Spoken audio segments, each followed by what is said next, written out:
Welcome to Galveston Unscripted.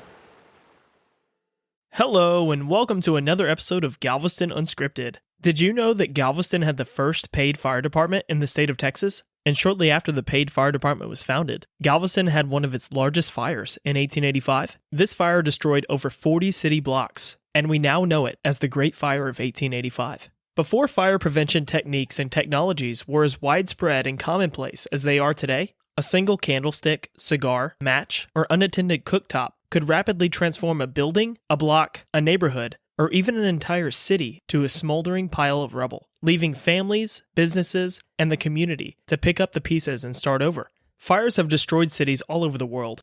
In the United States, some of the most notable are the New York Fire of 1776, Chicago Fire of 1871, and the San Francisco Fire of 1906 after the Great Earthquake there. When people think of Galveston disasters, we almost automatically think of hurricanes, especially the Great Storm of 1900.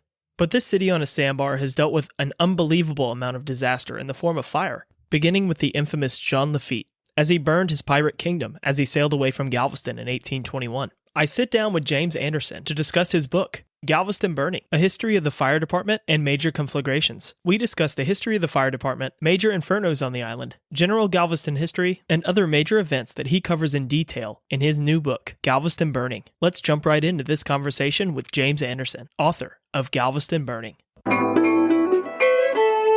Galveston Burning, is this your first book? Yes, it actually is. Well, congratulations on your first book. Well, thank you. I appreciate it. It's amazing. I mean, just for me on the podcast, be like, oh, I'm interviewing an author. You know, it's right. Like a really cool feeling for me, and it's got to be a cool feeling to put something out like this. Well, I'll tell you, to be even called an author is a dream come true. Yeah. I've been talking about being a author of a book since I was probably around about 6 or 7 years old. Never knew what the book was going to be, but I always wanted one. So I'm excited. I actually finally got it out there. Yeah, yeah, that's great, man. That's great. It truly is a comprehensive history of about 200 years worth of fires on this island. Yeah, there is a lot in there. Even when I sent it to the publisher, they were amazed at how thick, because they were like, I don't think we've printed a book this thick in a while, you know? So they were shocked, even with the amount of pictures I sent. Because normally they don't have that many. I actually have over 140 images in the book. And they're fascinating images. And I think that a lot of people, when you see Galveston today, if you have no idea about this book or about what Galveston's past was, right, and you show up on Galveston Island and you see it today, you're like, oh, you know, there's some beautiful buildings on Strand all the way up to Church Street. They're absolutely gorgeous.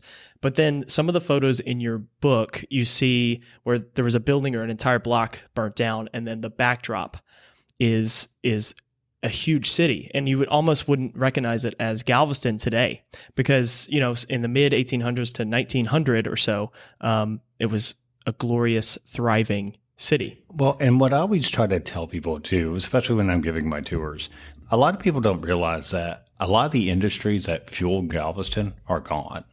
You know, we do not have the factories that were once here. And so with that being gone, Galveston doesn't have as much of the industry side. We're more of a UTMB, port, or tourism city. Yep. You know, pretty much that's it. But, you know, way back, we had the largest and the first, you know, flour mill, the Reimer-Schaffer flour mill, which was Texas Star. You know, it was the largest of the country at the time. We also had, you know, several cotton manufacturers that were here. We don't have the cotton, you know, gins and stuff that we originally had. You know, that's all pretty much missing. You know, we still have the sulfur, but we had bigger sulfur plants, various things like that. So a lot of that's all gone now. We had a lot of, you know, a lot of stuff was coming out of the piney woods. Yes. You know, and being shipped out of Galveston because we were the port.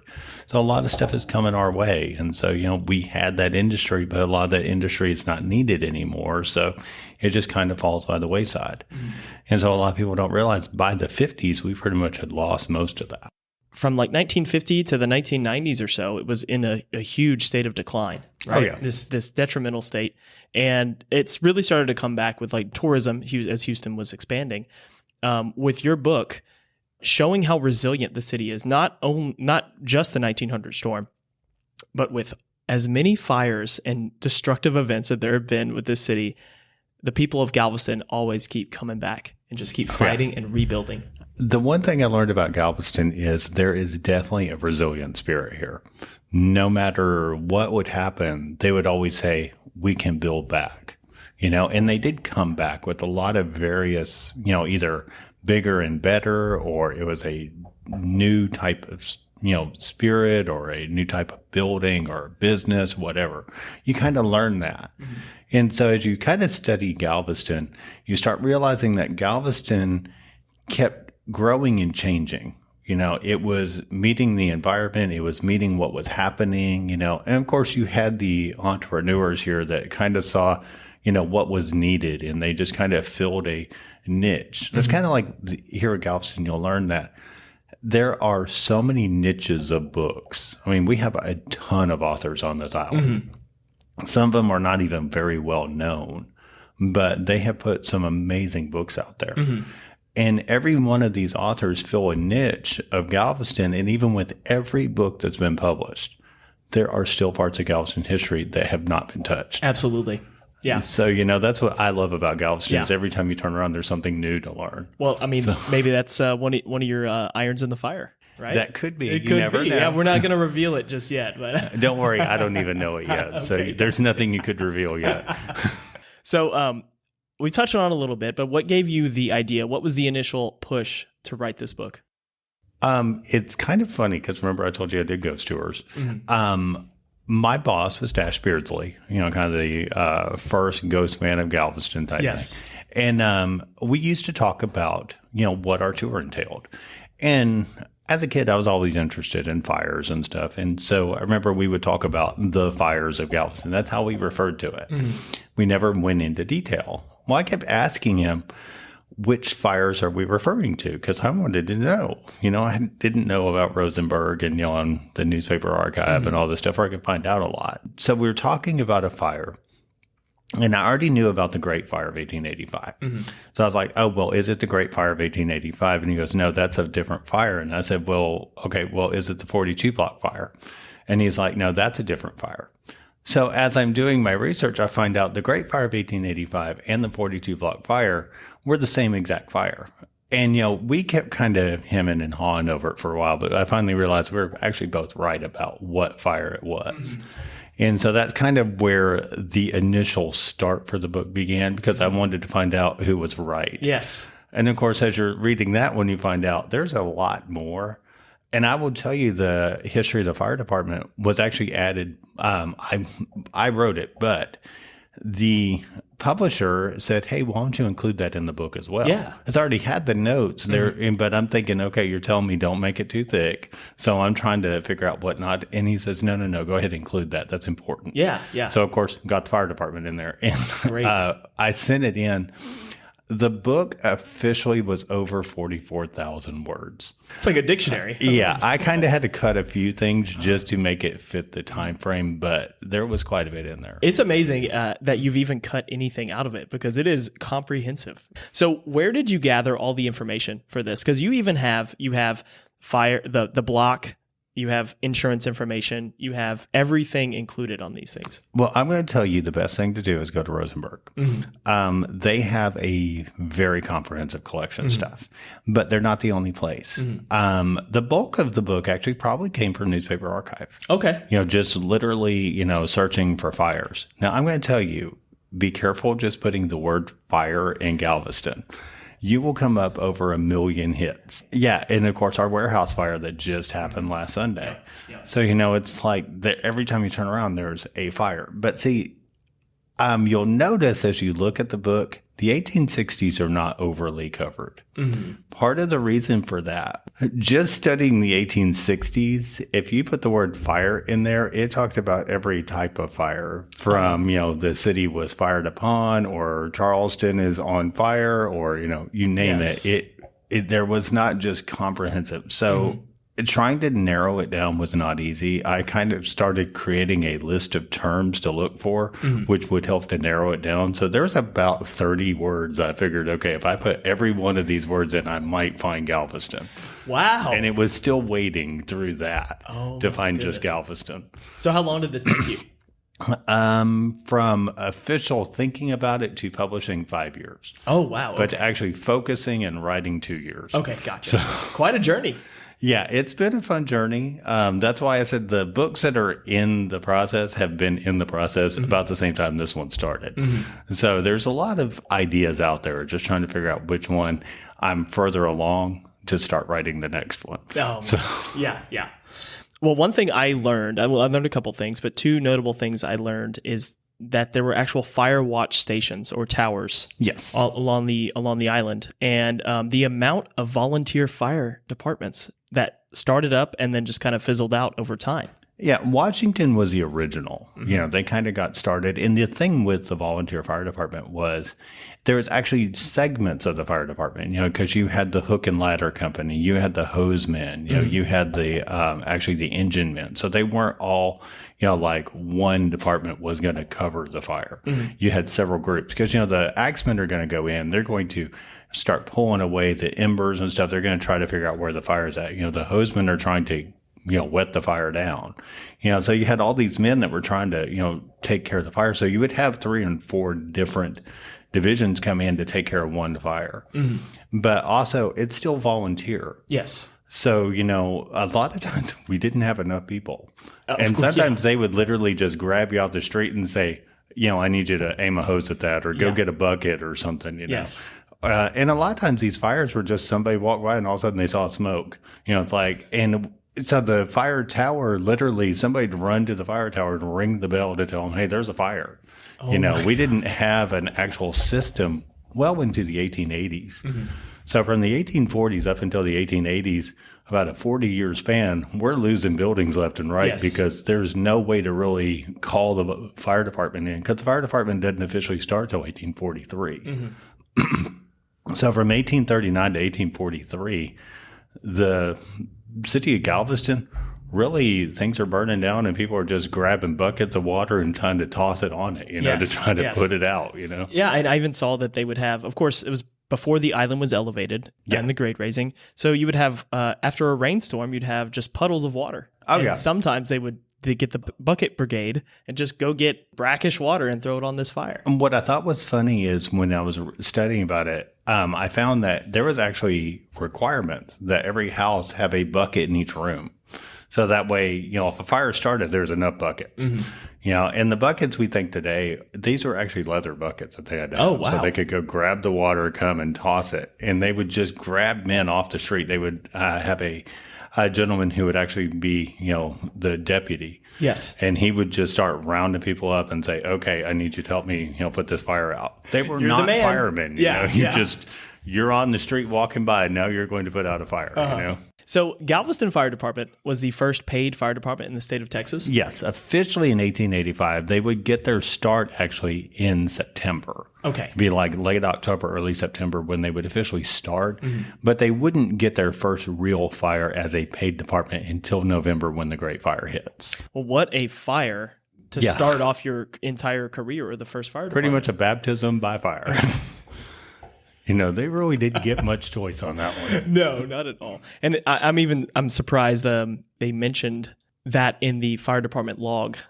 It's like, well, what's the point of even logging one of the largest fires in Galveston history in the log? It's like, yeah. And I think they were just amazed because, you know, literally that fire, the way it got started, really, it was on 16th and Strand where it began. Yes. It was a ironworks, and you know it was cold that night. It was already cold. We had a blue norther blow in, which is what normally kind of happens, and it got colder. So I mean, people are racing to get home to be warmed by their fires and stuff, and they bedded down all the fires for the night, you know, in the ironworks, but they don't put them out because it takes so much to try to get those restarted the next day. So they just bed them down. While that wind is whipping through those chimneys, through the windows, through the doors, it whips that wind, you know, that fire up to where it catches the building on fire. Yeah. And it just so happens that the building catches fire and nobody really notices that the building's on fire because it's on the interior. And it's eventually somebody starts to notice the smoke and the fire coming out the back window. Yeah. Well, by the time they notice that, it's out of control. It catches the building next door on fire. And of course, the wind doesn't stay one constant direction. It changes direction, which now causes the wind to blow the fire across the street. And there's a wood yard right across the street. So it's like we've just added kindling to it. And surprisingly, it didn't burn. It actually caught the buildings next to it on fire. So they got the wood put out because they literally wetted it down. They didn't have any problem with it, but they couldn't stop it. By the time they would get close to it, it would already spread it several other directions. So the fire department was having a hard time really getting to it. That's kind of how it got out of control. Mm-hmm. It's interesting because there's a photograph. I'm not sure if you include it in this book, but I've seen it online from the top of the customs house and post office. The photograph is taken facing east, and there's nothing. It's almost... There are multiple images of the Great Fire. Rosenberg has a lot of them, and I used probably like 3 or 4 from them. And when just before my book came out, of course, Galveston Monthly did a deal on the fire department, and they used several images. And I don't think we actually covered the same images. I think we all have different images. Mm-hmm. Well, I'm going to provide below in the description of this episode, I'll provide links to a lot of these photos of things we're talking about today. Yeah, because there's some amazing photos out there. Pictures I would have never considered somebody would have even taken, but there's some amazing photos out there. Yeah. And just even see, even after the fire, the houses that are built back, because almost immediately after the fire, people were just clearing and let's start rebuilding. But what's sad is with this fire, we did lose a lot of the great Claytons. Yes. So I understand you're a fan of Nicholas Clayton. Oh, yeah. He is probably one of the quintessential favorites. Not saying I don't like them all. I love architecture completely. But Clayton is probably the favorite of all of them. Yeah, because you'll notice a lot of Clayton is in this book. Yes, and it's, the cover of your book as well. Yeah. I did not get to choose that picture. Really? But I was so excited when they put it on the front cover because I was like, they know me so well. So can you tell us a little bit about the building that's on the cover of your book? Yeah, that is actually Harmony Hall. So Harmony Hall, officially the corner where the Scottish Rite Temple now stands today. That's where that stood. But prior to that, that was where Ryland Chapel once stood. And Ryland Chapel was kind of the early form of the I believe it was a Lutheran church. And they decided they needed more space, so they sold the property, and they sold it at that time to a Jewish group of singing men who were kind of starting their own little singing club. And they wanted a fancy hall to sing in. So they hired Nicholas Clayton to build Harmony Hall. So Harmony Hall comes about 1881, completed around about 1883. And, I think it's completed 1881. They keep it for about 2-3 years. And it's because financially they realize they can't afford the building. So they sell it off to the Galveston Business College. And the Galveston Business College has it well into 1905, but of course they get it during the Great Storm. And it gets completely damaged. And it's just so expensive to repair that they finally decide it's time to sell this thing off. So they sell it off to the Scottish Rite Temple. And the Scottish Rite Temple moves in. They're loving the building, having a great time with it. It gets into February 1928. They've actually had an organ that they needed repaired. It was an electronic organ. So they get everything repaired. It's up on the 3rd floor. What they don't realize is there's a short in the wire. So we've got the men of the Scottish Rite Temple down on the 1st floor playing billiards, reading, kind of just having a wonderful, quiet evening when this fire starts up on the 3rd floor. Well, as a passerby actually sees the fire, alerts the fire department to the fire, and when the firemen rush into the building, that's when the men of the Scottish Rite Temple realize our building's on fire. Oh. So they go from a nice, quiet evening to salvage what we can, and they literally start pulling all these priceless artifacts out and dumping them in the intersection so that way they can get things out. And they actually got quite a bit out. It's amazing what actually came out of the building. But unfortunately, of course, the fire does damage the building so much that, it has to be demolished. Now, a piece that did survive is actually the marble staircase, which was repurposed in the new Scottish Rite Temple. I say new, new as of 1928. Yeah. Okay. It's only 90-something years old. So. Exactly. But, they did reposition the staircase from what it was. So that part of the original does still survive. Wow.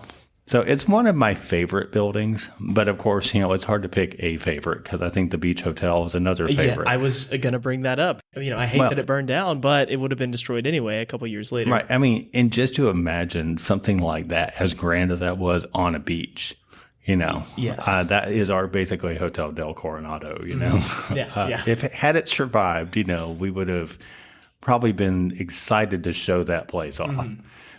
But of course, my absolute favorite, most people don't even realize, it's actually the Electric Pavilion.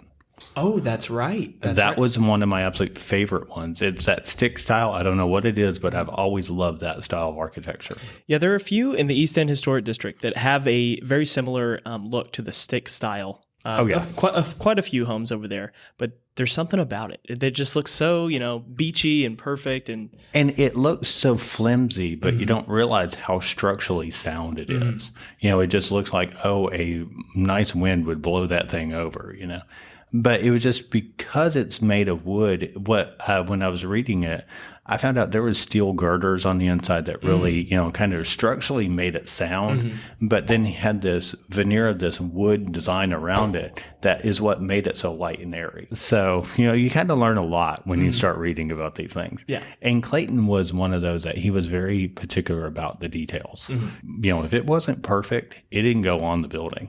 Because, he was actually the general contractor for the Sealy Mansion. And while he, as materials are coming in, he's inspecting the materials. And if something wasn't right, he would send it back. Yeah, get out of here. Nope, sorry, can't use this. We need new stuff. That's probably why it took so long to build the Bishop's Palace. Yeah, that might be the case. And thankfully that did survive. But, what's interesting is Clayton actually talked Gresham into building it on Broadway. Because Gresham wanted to build it on the beach. Oh, really? Okay. Yeah. And Clayton's like, no, you need to build it on Broadway. Of course, nobody knows this hurricane's going to come. Of course. But, thankfully, Clayton won out, and we still have that beautiful building. Oh, my gosh. So... Well, yeah, coming up soon, I'm going to have an entire episode on Nicholas Clayton. So, yeah, and his life. And I'm going to tell you, there's a lot of people out there that know a lot about Clayton. I'm just like tip of the iceberg. Yeah, there's people please that know direct quite me a in bit. their direction. We'll definitely get them in there for you. Yeah. Oh, yeah. Do you have anything you want to plug besides the book? Anything else? Maybe your tours? Yeah, I work for a company called Lantern Tours, in which we also have a kind of side branch called Spooky Tours. So it kind of got both of them. Yeah. And we do 1900 storm tours. We do various history tours. We kind of got our own little ghost tour going. And we also customize tours. We're one of those where we don't do large groups. We like to do the smaller, more intimate tours. Intimate, yep. But we also, besides tours, we do events. Okay. So we'll have like a dinner where we may do like the 1900 storm, or we may have a beachside, we're sitting there talking about the, stories from the storm.